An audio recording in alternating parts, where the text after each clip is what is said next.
This is Liz, and welcome to my podcast, Spiritually Speaking with Liz. Today, we're joined by another amazing guest, and I'm going to jump straight in. You know what to do with all the likes, the subscribes, and the follows, so I won't bore you with that because I'm excited to start. So today, I'm introducing you to the fabulous Rose Cole. So Rose is, I've got a long list here, and believe me, I had to cut it short because this is a woman of many, many talents. So Rose is a visionary leader, a modern-day medicine woman, and a world-renowned speaker. She co-authored a book alongside Deepak Chopra and Dr. Andrew Weil. She's a shamanic priestess, a popular guest featured on several US TV networks, and a preeminent mentor and spiritual guide who has helped thousands create thriving and awakened lives.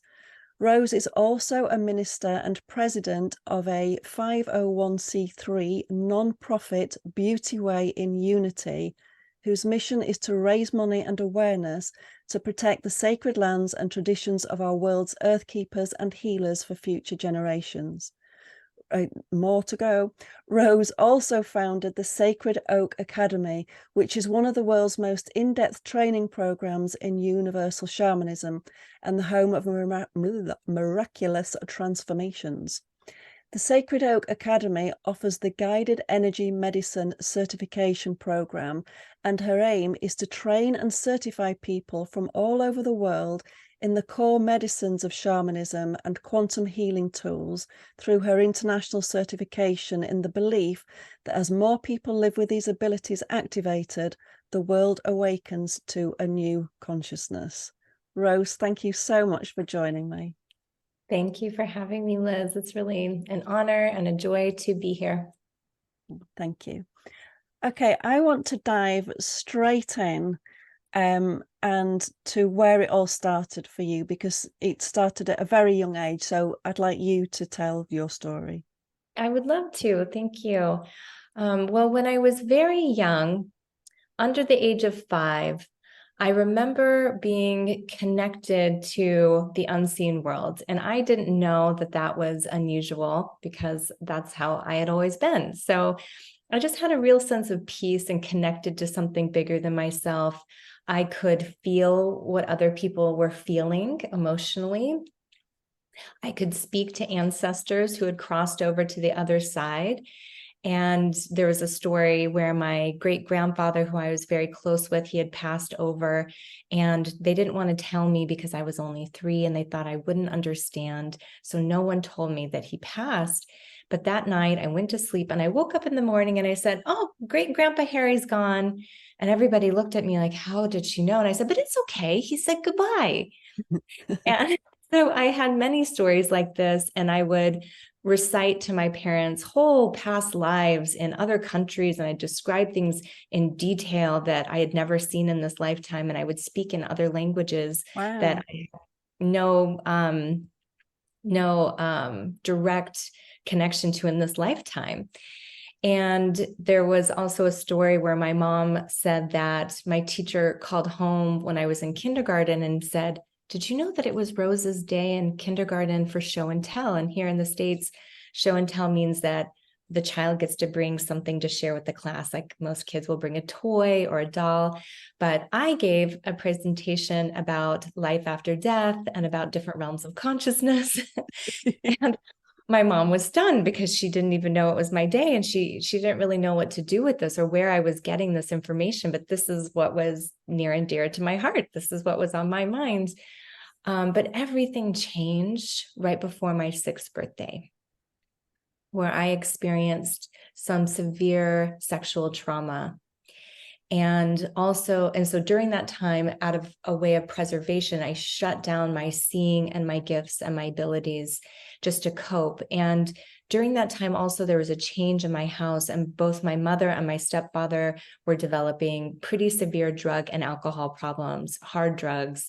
And we were living in conditions that were not clean and suitable. There was a lot of neglect and abuse that was going on. And pretty soon after that, the Child Protective Services here in the States had to step in and remove my brother and I and put us into the foster care system. So as you can imagine, that was a lot of trauma and a very dark time. And I remember just being totally just, my umbilical cord to source, so to speak, was just severed. And I remember being 7 years old. That was the youngest age where I remember just being in so much pain that I just wished that I would die. And so I had a very dark period. And then I eventually was adopted by my aunt and her husband, and he was Native American. He was Apache. And so I had the great esteem and honor of getting to experience firsthand many Native American rites of passage and healing ceremonies. And I started to heal myself quantumly at a very fast pace. And I started to evolve my consciousness. And it was incredible. It was like I woke up, and I eventually became a holistic nutritionist. I kind of created a little name for myself here in the States. I was on television and had the honor of co-authoring with some pretty big names. And there was even like a television show in the works about my life. But all of the shamanic healing I kept in the closet. At the time, it wasn't kind of in vogue like it is today. And I just thought that the public wasn't ready for it. They would see it as too woo-woo. And so I didn't dare to tell anyone about how I really healed myself. I had the honor of getting to meet Marian Williamson. She's the best-selling spiritual author. And I explained to her kind of my strife and the place that I was in. And she said, well, you are a high priestess and you will know exactly what to do. And I had this transmission from her in that moment. And I knew it was time to kind of let myself out of the closet and really share authentically who I was, how I healed myself. I was leading healing groups with people from all over the world quantumly. So people were shifting really, really fast and elevating their consciousness and elevating beyond the pain and the suffering and the trauma that they'd been through in their life. And then I had people saying, can you train me on what you're doing? How do you get these kind of results with people? And I just thought, there's no way I could train somebody in this. It's an intuitive process. And then I was gifted and downloaded with the whole system of how I do what I do. And so I created a school called the Sacred Oak Academy. And now I have the honor and privilege of training people from all over the world in quantum healing tools and how to elevate their consciousness. So that's a little bit about who I am. And today I live in the mountains outside of San Diego. I have a little daughter who just turned 12 named Violet, and I love what I do. Oh, that's fabulous. I've got so many questions I want to ask you. So I'll rein myself in. So firstly, you talk about quantum healing. Can you explain to people what that is, what that means? Yes. So here where we have like Newtonian physics, right? 1 + 1 = 2. And we have things like gravity, and we have these universal laws. What's so interesting about shamanism and working with quantum healing tools is that there's actually places that you can go beyond Newtonian physics, where a lot of times modern science they're just beginning to scratch the surface to understand this, where true miracles and supernatural experiences can occur. I've had the honor of experiencing a lot of these things firsthand. So now all of a sudden, when you go into these healing spaces, instead of 1 + 1 = 2, it can equal 10 or 100. So what I mean by that is you can go to, let's say, traditional therapy. And I've done traditional therapy and it can be wonderful. But in one shamanic ceremony, healing ceremony, it can be like 5 years of therapy, the equivalent. It can be like 10 years of therapy, where you literally jump timelines, where you're one person and you come out and you've integrated and changed some things within yourself and your psyche on so many different levels that it's exponential. And that's what I love about this type of healing work, and why I'm so passionate about it, is that the healing and growth is exponential. It is quantum. So that's what I mean by quantum healing work.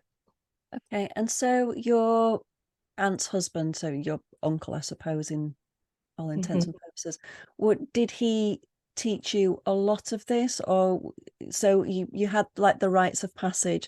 Did he teach you about time not being linear, that type of thing? Or was this did you just pick this up from being around him rather than him sort of like sitting down and saying, right, Rose, I'm going to teach you this?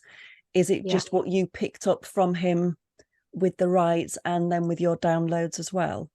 That's a very interesting question. So, and I consider him to be my father. He raised me as a father. And so in our path, there is no like, stepfather or, and so I do consider him to be my father figure. And so shamanism is a very interesting thing. So, we're used to reading in a book, right?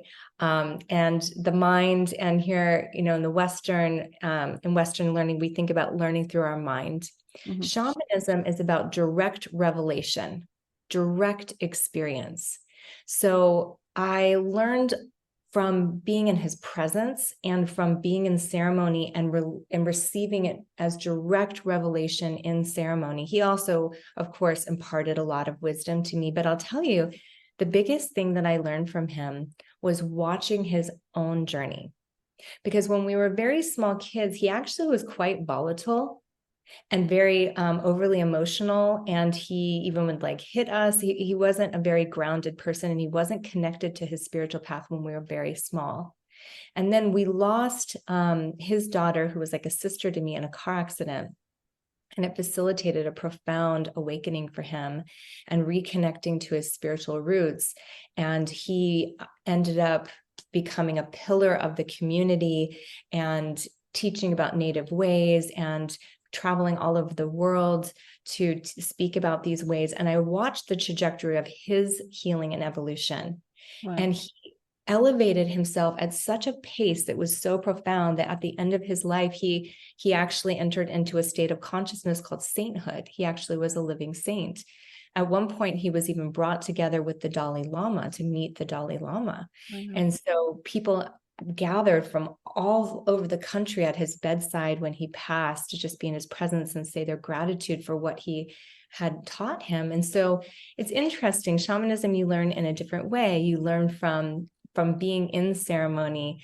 So that's why true shamanism, you can't learn from a YouTube video. You can't learn it in a book. It's not written down. It's taught through oral tradition, and it's taught through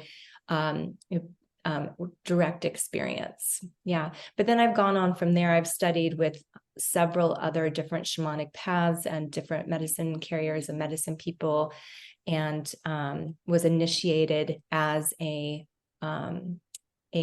ordained minister in another shamanic path, and then created the shamanic lineage that we lead through the school, the Sacred Oak Academy. So are there like hundreds of lineages around the world? Shamanic lineage, thousands, tens of thousands. If you think about it, every single indigenous culture had their own shamanic path and lineage. Mm-hmm. So even in Europe and England, all over Europe were tribes. Mm-hmm. Before colonization, and the Romans came in and told them, okay, everyone's going to be this religion, and we're taking all of your shamanic tools away, and you can't speak your language. They all had deep shamanic paths. So every indigenous path. So if you go to the Aboriginals in Australia, if you go to all over Africa, they still do have profound shamanic lineage, all over South America, Canada, all over the world. And so now we kind of consider ourselves to be sort of like, I think of us as like cultural refugees, right?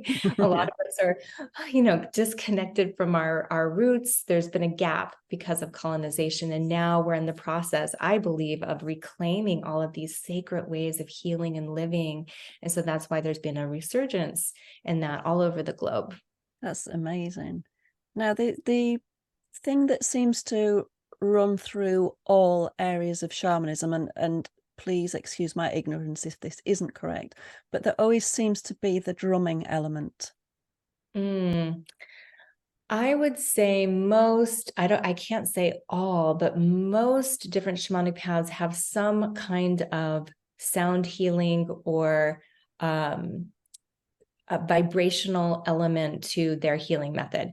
Mm-hmm. And so I wish I would have had my drum here to show you, but if it wasn't a drum, it was a rattle. And if it wasn't a rattle, it was a seed pod that you could shake, and you're making a rhythmic sound. And so why do they do this? Why can you go to South America and all over, Asia and Africa, and they're doing the same thing, just different instruments? Well, they're making a rhythmic sound. And when you make this rhythmic sound, the vibration of it is doing a lot of different things. One of which is to clear the field, right? So they're using this to clear your energy field, to clear the space. And also it's taking you into different brain states. People don't realize that it's actually taking you into what's called the theta brainwave state. We call this in our path, I've coined this term, the shamanic state. And when you go into this altered state, you're connecting with the consciousness of the world. You're connecting with infinite consciousness. Everything that has been known or could be known is there to access. What an amazing tool, right? So this is where you hear of monks or saints or spiritual people going into caves and drumming or singing or rattling, and then coming out with this incredible wisdom that's changed the world, right? This has been happening since the beginning of time. Well, they're going into this state, and they're accessing this state of consciousness, the quantum field, so to speak, right? This shamanic state, and then downloaded to them is being given wisdom, right? And perspective.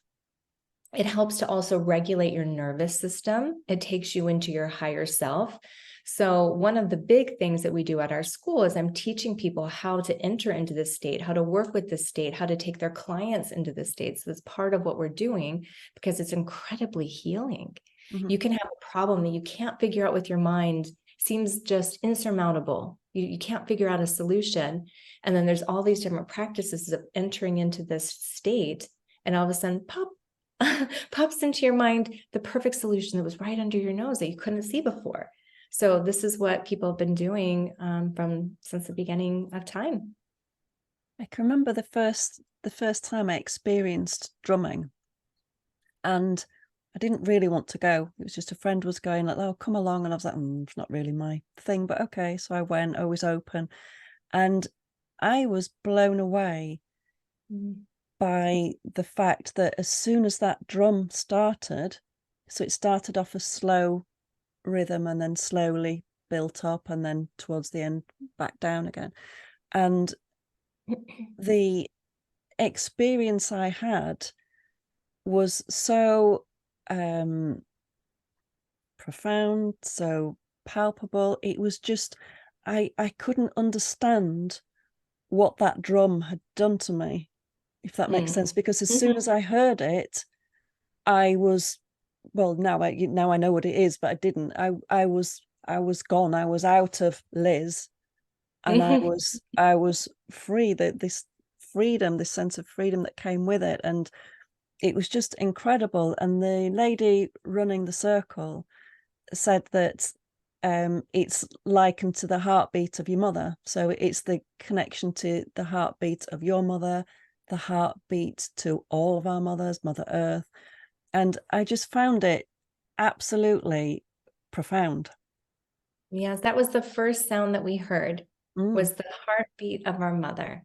Yeah. And so it's very comforting and it's very healing.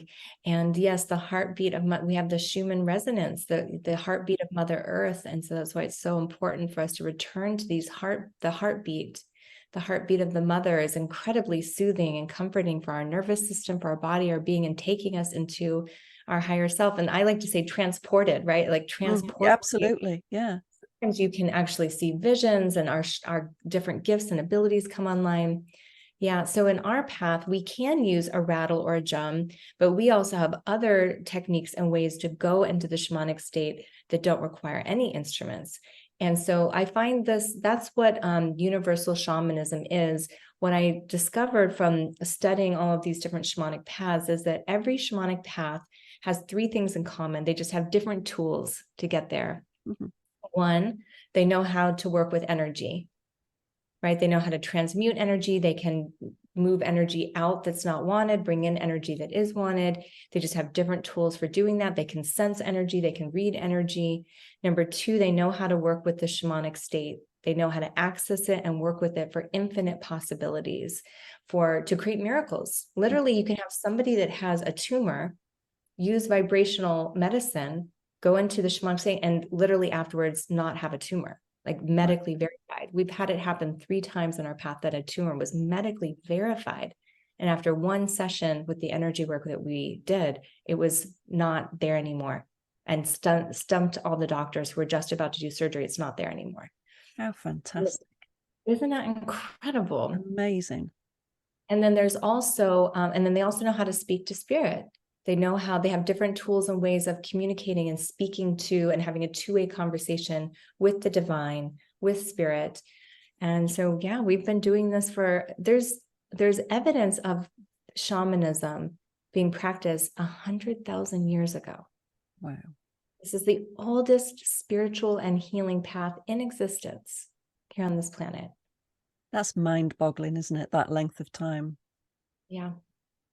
It really is. And it's like we were saying earlier, there's like a resurgence of it now, isn't it? It seems that everywhere you go, there's drumming circles. It's becoming more and more commonplace, really. Where people wouldn't have known what a shaman was, or what shamanism even was, where now it's something that you're hearing more and more.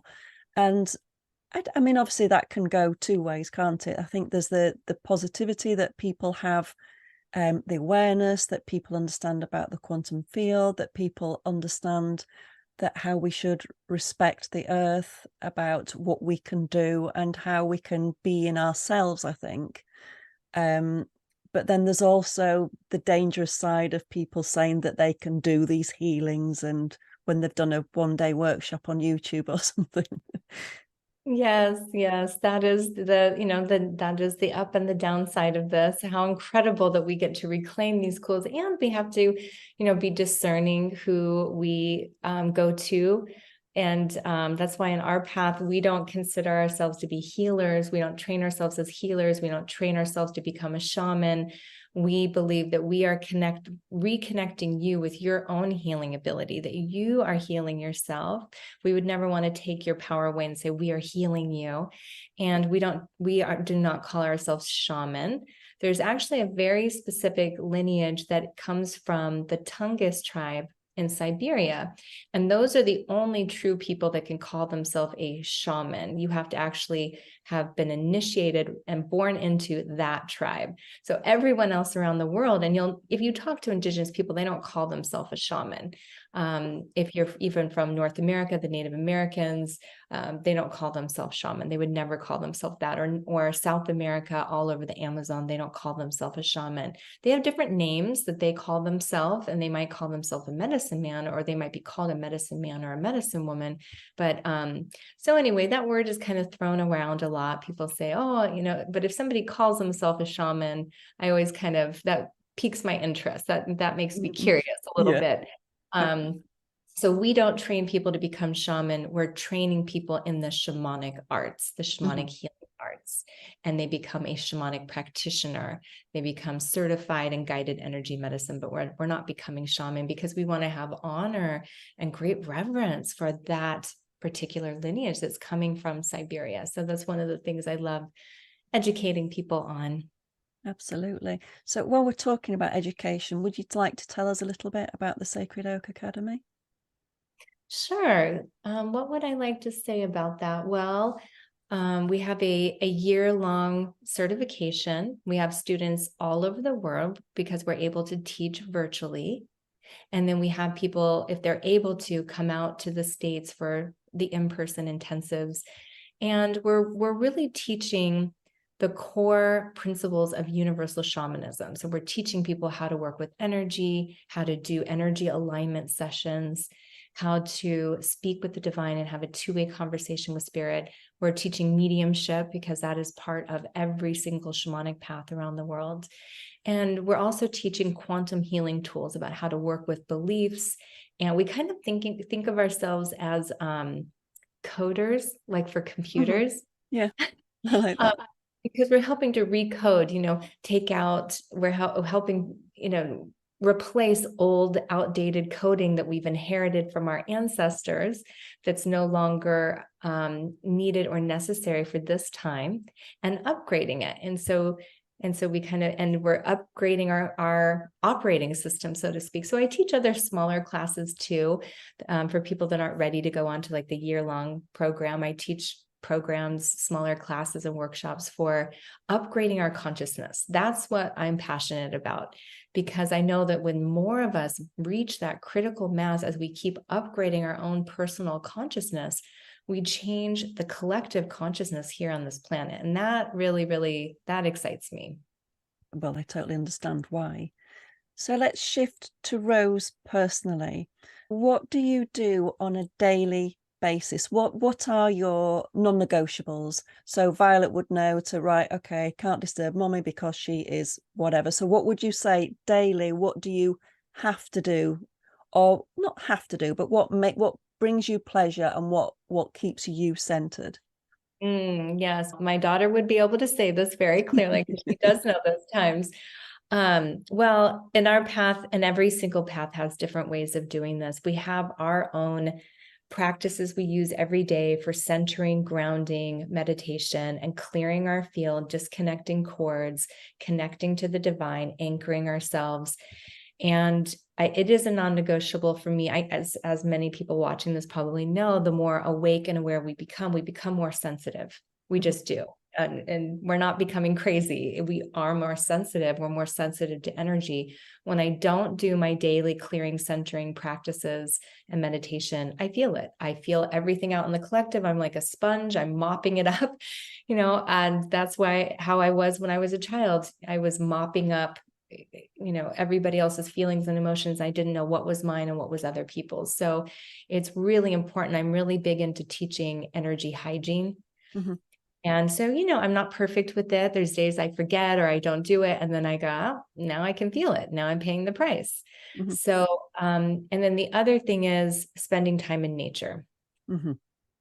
And just before this, I went on a long nature walk and just took in and bathed myself in the forest. Lovely. Breathed, did my breathing, and to really regulate myself, to really come into my higher self, because we're around so much technology and screens, and it's really hard to hear the messages of the divine and be that channel, that hollow bone, if we're not connecting to nature. Nature is the motherboard of all creation. And when we become disconnected from it, we get wonky, we get neurotic, we get depressed, we get anxious. And so here we have something that's free, that's available to almost everyone. Within steps of our door, we can find a patch of grass, we can find a tree to sit under, we can find some soil to put our hands in and anchor into Mother Earth. And so I notice for myself, though, when I don't do that, things get weird. So reconnecting to nature. That's the common thread. Everybody I ask, everybody says about nature, being in nature. And it is, because it's just, like you say, it's that connection. You breathe fuller, you let go. It's just a cure-all, really, isn't it? Yeah, even looking at green plants will regulate your system and get us out of anxiety. There's lots of studies. In Japan, they call it forest bathing.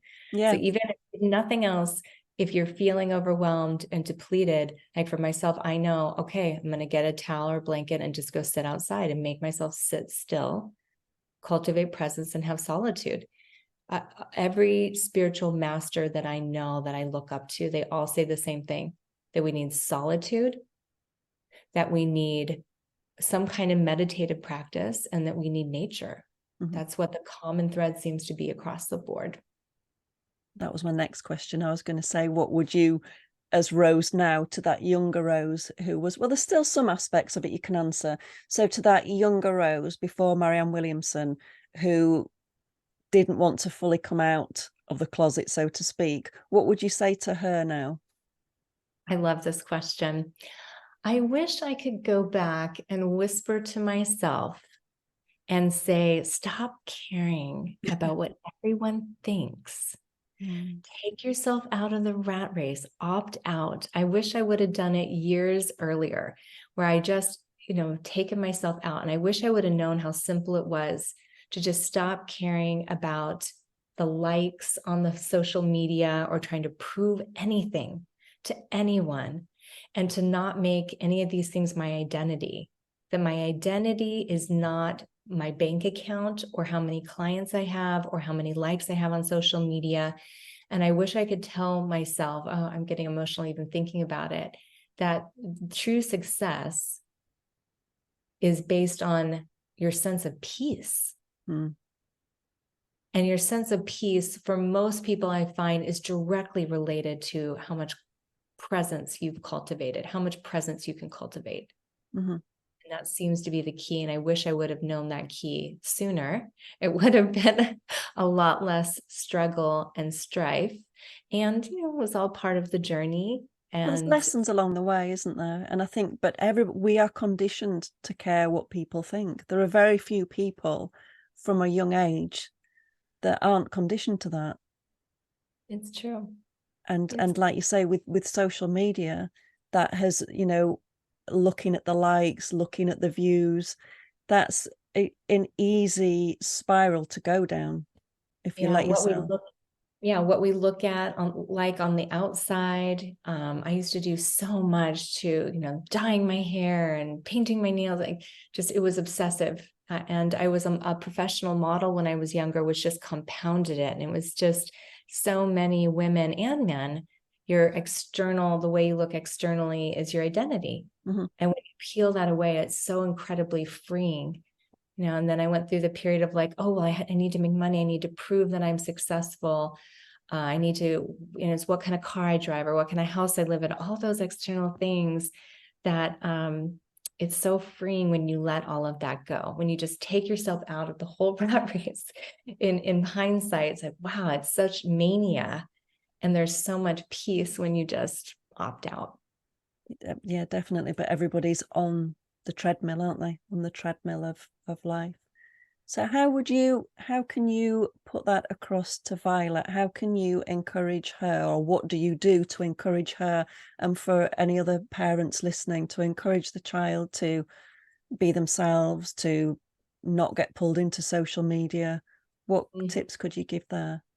Oh, I love that question too. So she sees me. So mostly I model it for her, right? And it's funny because she's a little preteen now. So, when I tell her things, of course, she like rolls her eyes. I try to tell her directly. If I try to teach her, it's like, oh, mommy. And she says, oh, another teaching moment, gives her quotes. And it's still getting in. So she sees me in the morning, wake up right when the sun's coming out, and I close my eyes and I watch the sun rise. And people have been doing this since the beginning of time, watching the sunrise, watching the sunset. There's something very healing about the nervous system and letting ourselves know there will always be a dawning of a new day. And there will always be there's the completion of the day. There's natural cycles that we have that are mirrored to us from nature. And so she sees me doing this. And the other day she opens up the front door and it's early in the morning and she leaves the door open. I said, what are you doing? And she's standing out there in the sun. She goes, I'm greeting the sun. And I thought, oh my gosh, it actually went in, she chose to do that. I didn't ask her to come out and do it with me. She went and did that. And so they are listening and they're watching. So I teach her how to clear her energy, and the days that she doesn't clear her energy, she is a little empath and she soaks it up and she gets all emotional in the evenings. I say, have you cleared your energy? No, I haven't. This is my energy, mommy. And I said, oh, is it? I said, well, just do it with me. No. And then she does a clearing, and then she feels better. And then she looks at me and goes, okay, maybe we're right this time. But clearing our energy, having our self-care, simple rituals like watching the sunrise, watching the sunset, going out on a nature walk. All of this is getting in. I know that it impacts her. And she goes to a school, a Waldorf school, which is a school that it's like a holistic school system. Wow. They have them all over the world, every major city of the world, is originally from Germany. It's 150 years old. They don't have technology. They have the kids have little to no technology. So she sees other children addicted to their cell phone. Mm-hmm. And she can be present with people because she's not on an iPad. She doesn't have a cell phone yet. And she said, Mommy, it turns people into zombies. Wow. I said, it does, That's right? a 12-year-old. Yeah, well, and she was saying this at 9, 10. We'd go to a family function and she'd see her cousins on Thanksgiving Day, and nobody's talking to each other, and they're like this on their phone. And they have this look on their face like they're just blank. And she looked around the room and she goes, they're zombies. And I said, yeah, that's what it does. It's addictive. She can see that it's addictive. And then so she wants to make other choices. So I think a lot of it is just modeling it for them. We're not on our cell phone all the time. We're going out into nature. We're connecting with the simple rituals and syncing ourselves to the rhythms of Mother Earth. And I do think it impacts them. Yeah, I think, but that's amazing, the school. That sounds incredible. Yeah, I'm a big believer in it. I highly recommend looking into it. It's again called Waldorf Education, and Rudolf Steiner, he was the man who created it. And he also created biodynamic farming and a whole branch of holistic medicine. He was really a world thought leader, way ahead of his time. And so they have all these rituals that they bring into the class. If I may share one, I just thought of one. Yeah. So here we are in fall, right? We know winter is coming, and the natural rhythms of our life can mirror nature, right? So when we go into that winter portal, some called the death portal, we're kind of going into that chrysalis. So here we are in fall. We're preparing ourselves. We're going into we're harvesting all of the beauty that we had for this year and resourcing ourselves to get ready to go into that winter portal. So at her school, all of the Waldorf schools around the world have this beautiful ceremony where they reenact Archangel Michael slaying his inner dragon and being elevated to the first angel next to God. So they have all these songs that they sing about conquering over your inner fears and remembering your inner light that you have within. And they bake a giant dragon made out of bread, and then they eat the bread. So it's really, and they're creating this beautiful ceremony out of it. So that's really showing us and emanating like, you can conquer over your inner demons, your inner fears, your inner dragons.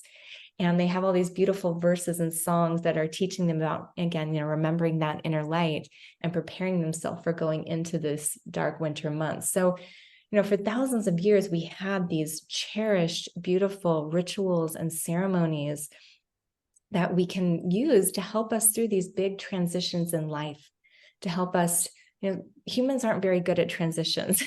We don't like transitions, even from one season to the next, or from, being a child into an adolescent, or entering into the season of being a crone in our life, these different life stages, or being married and then being divorced. We have a hard time with this. But if we bring in ceremony and song and ritual, and again, meeting around the fire with community, these are the things for thousands of years that we've done to assist us through these transitions of life that help to bring more grace and ease and laughter and joy and help to assist us.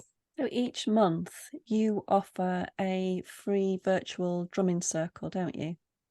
We do. We have it's just a free humanitarian prayer circle that we offer to the public, a chance to get together to, again, hear the beat of the drum, meet in community, join in prayer.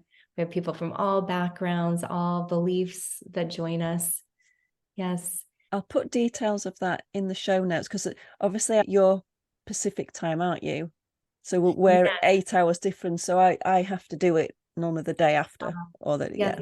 But it's still as potent, it's still the.